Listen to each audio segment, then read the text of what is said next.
안녕하세요. 모든 것의 순위를 매기는 랭킹스쿨입니다. 요리를 할 때나 샤워를 할 때 또는 빨래를 할 때 공통적으로 필요한 것은 무엇일까요? 그렇죠. 바로 수돗물이죠. 수돗물은 사람이 먹기에 적합해야 하고 수돗물로 지정되기 위해 갖춰야 할 수질 요건도 수도법 하에 정해져 있는 만큼 깐깐하게 검사, 관리되고 있다고 생각했는데요. 그러나 우리나라 수도꼭지에서 사람이 만지고 마시는 물에 들어가도 되나 싶은 위험한 물질이 흘러나온 적이 있다고 합니다.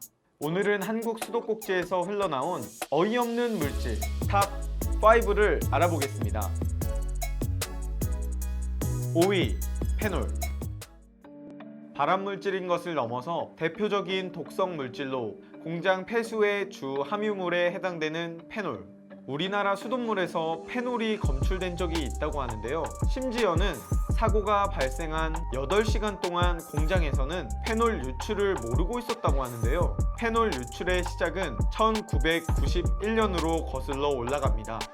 1991년 3월 경북 구미시의 구미공업 단지 내에 있던 두산전자로부터 두 차례에 걸쳐 각각 페놀 30톤과 1.3톤이 낙동강으로 유출되었습니다. 페놀 원액이 저장돼 있던 탱크에서 페놀 수지 생산 라인으로 이어지는 파이프에 파열이 일어나 엄청난 양의 페놀이 강으로 그대로 유입된 것인데요. 이렇게 유출된 페놀은 인근 대구광역시의 상수원인 다사 취수장으로 유입되었고 대구 시민들은 고스란히 페놀 수돗물에 노출되고 말았습니다.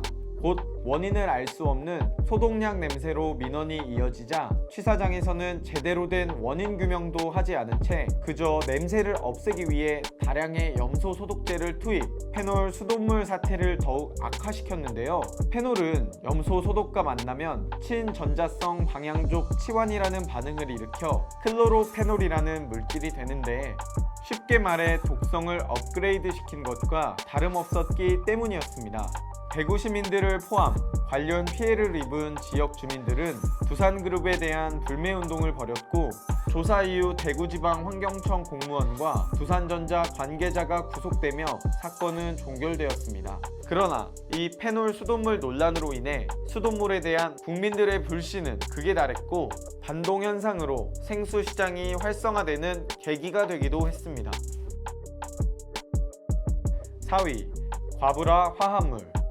이번에도 낙동강 정수장에서 벌어진 사건입니다. 수질 감시 중에 이름도 생소한 과부라 화합물이라는 비규제 유해물질이 검출된 것인데요. 주로 아웃도어 제품과 종이컵, 프라이팬 등 생활용품 제작에 사용되는 물질로 한 번 환경에 노출되면 수백 년간 남게 돼 환경오염의 주범이기도 한 과부라 화합물이 어쩌다 수돗물에서 흘러나오게 된 걸까요?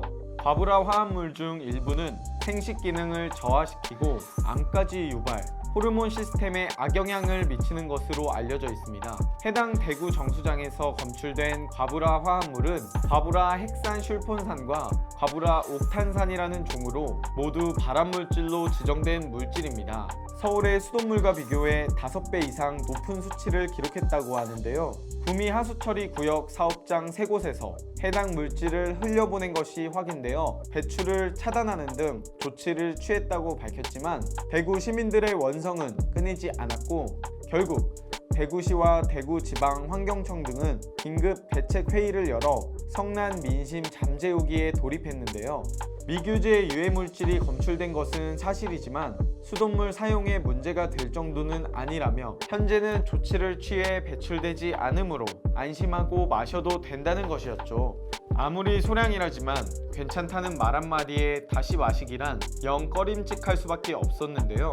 상수도 사업본부장이 앞으로는 신종 유해물질 관리에 주력하겠다 했으니 지켜봐야겠습니다. 3위, 라돈.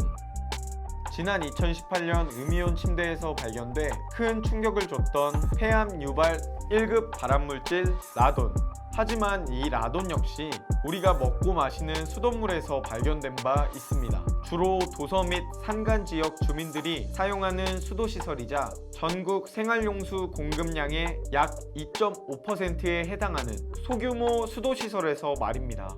당시 환경부가 지하수를 사용하는 수도시설을 살펴본 결과 표류수를 사용하는 정수장은 문제가 없으나 소규모 수도시설에서 라돈이 검출됐다고 밝혔는데요. 검사 결과 해당 시설을 포함 무려 20%에 가까운 시설에서 미국 제한치 이상을 능가하는 높은 농도의 라돈이 확인된 것으로 드러났습니다. 게다가 무엇보다 국민들의 원성을 자아낸 것은 환경부가 지난 10년간 소규모 수도시설 수돗물을 대상으로 수질 검사를 진행하며 라돈 함유 실태를 인지하고 있었음에도 불구하고 감시 항목에 포함시키지 않아 이런 결과를 초래했다는 것이었는데요. 논란이 일자 환경부에서는 뒤늦게 라돈을 수질 감시 항목으로 지정, 모든 정수장과 소규모 수도시설에서 매해 2회 이상 검사하겠다는 계획을 발표하기도 했습니다.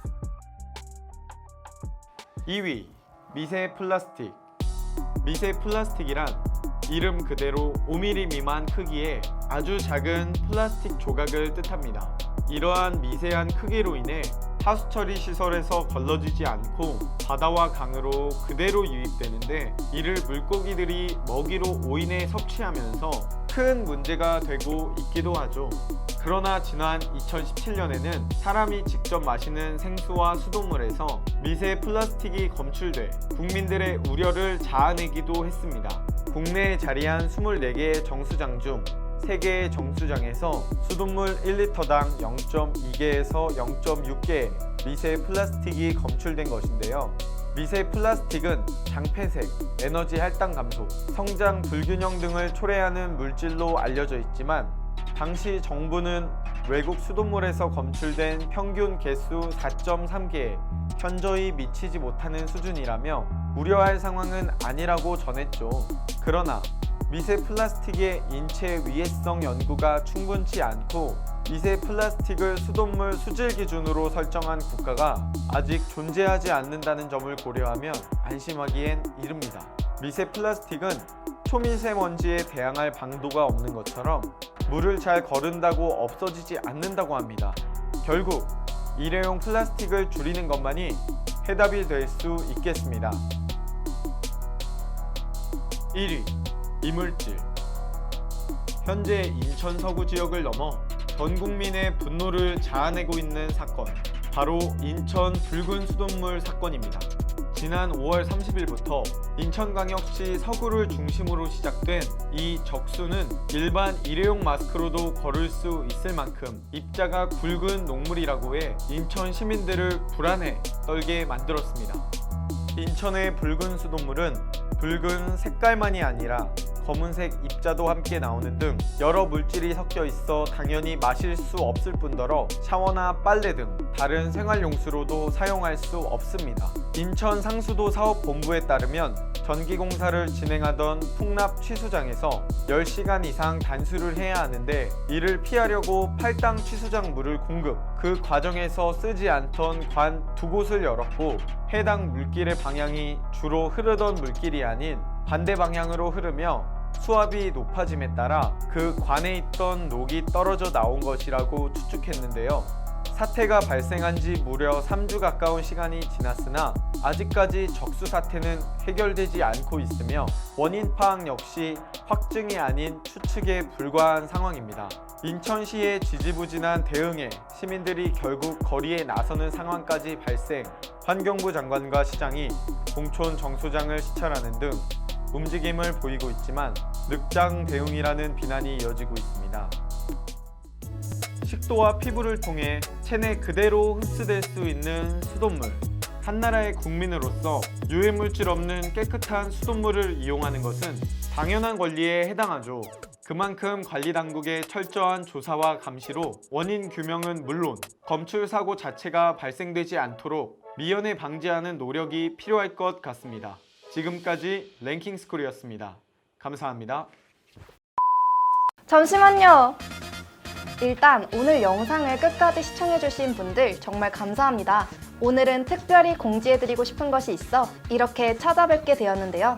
네, 눈치채신 분들도 계시겠지만 랭킹스쿨이 어느덧 구독자 23만 명을 달성했습니다. 와! 지금까지 랭킹스쿨이 이렇게 잘 운영될 수 있었던 것은 매번 리플 달아주시고 좋아요 눌러주시는 시청자 여러분 덕분이라는 것 잘 알고 있습니다. 정말 감사합니다. 그래서 여러분들과 조금 더 가까이 소통하기 위해 준비했습니다. 23만 구독자 이벤트 겸 구독자 애칭 공모전을 진행할까 하는데요. 랭킹스쿨 구독자분들을 어떻게 부르면 좋을지 혼자서 한참 고민해봤지만 센스가 부족한지 좋은 아이디어가 떠오르지 않더라고요. 여러분들을 향한 애정을 표현할 수 있는 다양하고 참신한 아이디어를 메일 주소와 함께 댓글로 남겨주세요. 혹시 아직 구독 안 하신 분들 계시다면 구독 버튼 누르는 것도 잊지 마시고요. 애칭 공모전에 채택된 한 분께는 소정의 상품을 드리도록 하겠습니다. 7월 1일 업로드되는 랭킹스쿨 영상을 통해 발표할 예정이니 많이 많이 참여해주세요.